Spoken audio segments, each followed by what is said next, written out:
This one habit drastically reduces your chances of quitting. The whole point is to not purely rely on motivation.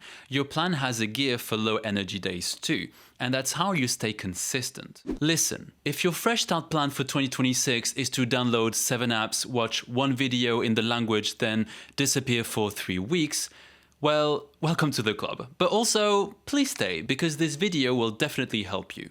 Hi, I'm Kevin, a Portuguese/French polyglot linguist, and in this video, I'll guide you through a language learning reset that actually survives real life. It doesn't revolve around motivation, it's not aesthetic studying, and it's also not about making an app your new personality. We'll actually come up with a system, the goal of which is simple: to never hit zero contact with the language. Sounds good to you? Then keep on watching. Part 1. Find a solid reason to learn a language.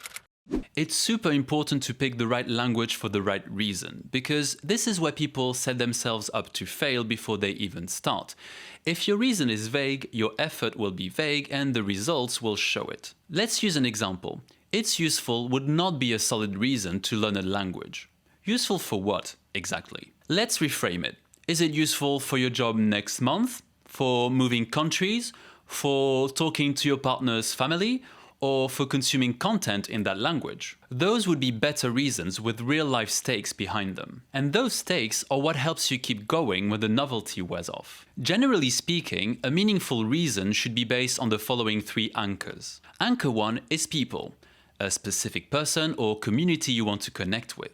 The second anchor is opportunity. Maybe there's a specific situation where this language actually opens doors for you.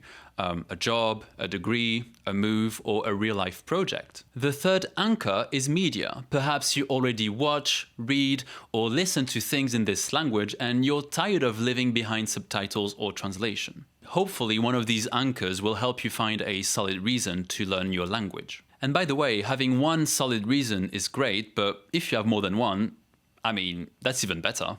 Part 2, choose one outcome and make it measurable. Okay, so we have at least one solid reason to learn a language, and now we need one clear outcome. First of all, it shouldn't be to be fluent. Fluent is confusing because no one really knows what it means and it's hard to measure as well. So that's not a useful outcome. Your outcome should instead answer this question: what will I be able to do with the language that I cannot do today?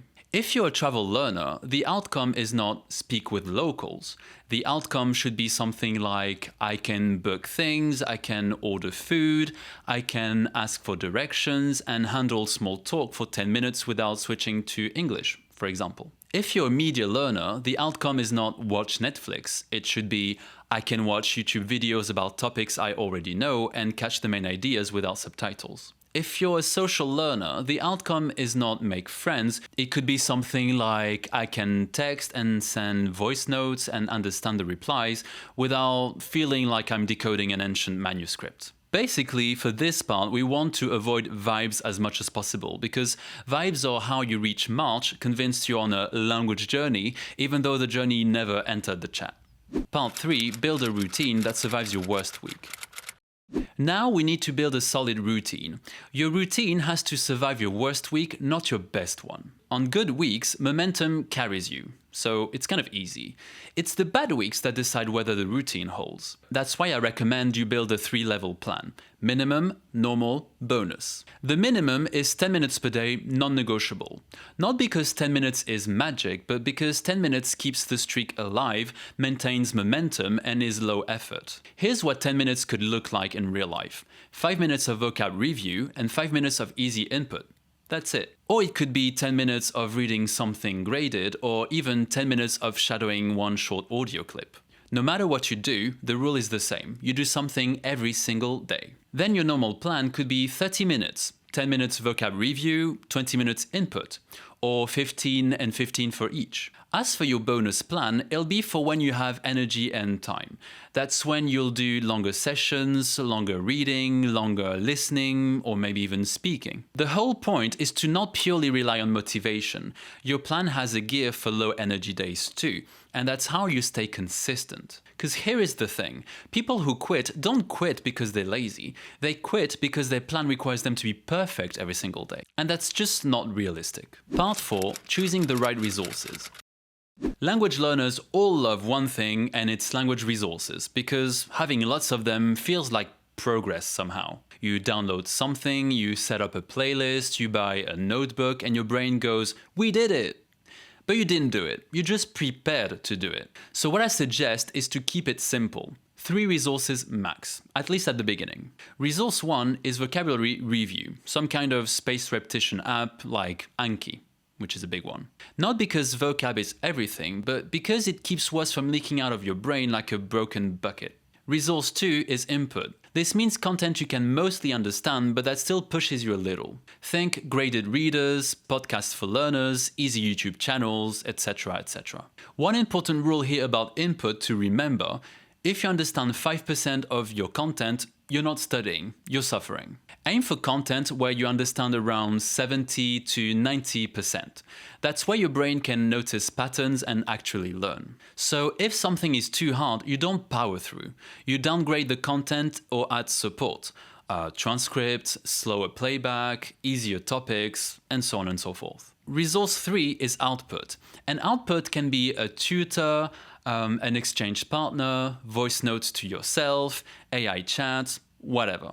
One important thing to remember is that output works on a spectrum.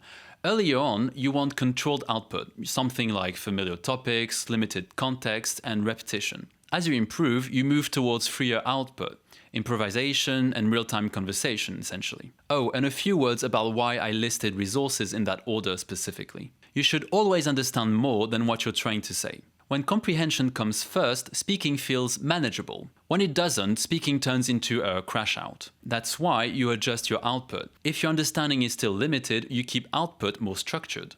As comprehension grows, you can loosen the structure and improvise more. Part 5. Learn smarter, not harder. Now for what actually moves the needle. Ideally, do not learn single words in isolation. Dog, table, eat. That's not language, that's flashcards. Instead, focus on chunks, things you can actually reuse, like I'm trying to ... how do you say ... or can you repeat more slowly, etc., etc.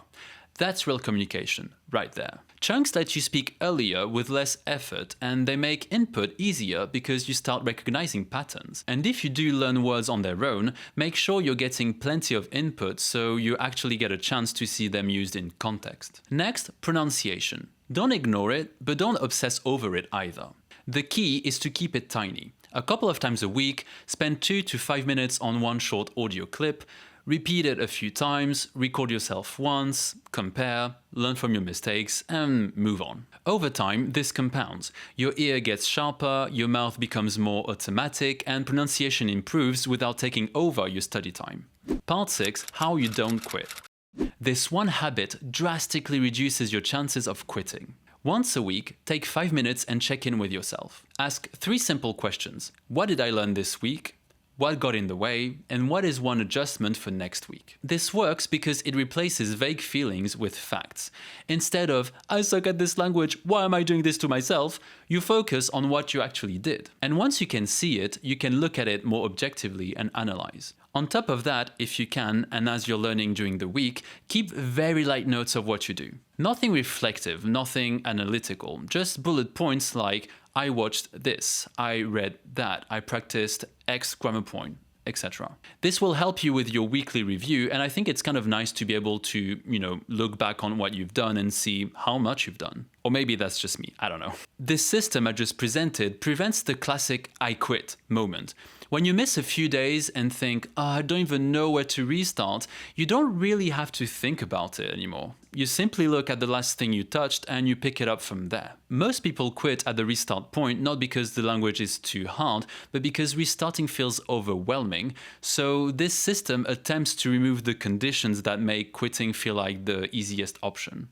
Alright, so to conclude this video, I think it's important to remember that language learning comes down to showing up regularly, not perfectly. Some days you'll have energy, some days you won't. The people who make the most long-term progress aren't necessarily the ones who push every day, but rather the ones who adapt on low-energy days instead of throwing in the towel. Bear in mind that if you do take breaks, which absolutely happens, we're humans, we have busy lives, do not worry, just pick it back up where you left off and all is good in the world. Alright, so good luck to you on your language journey in 2026, and I almost forgot, Happy New Year!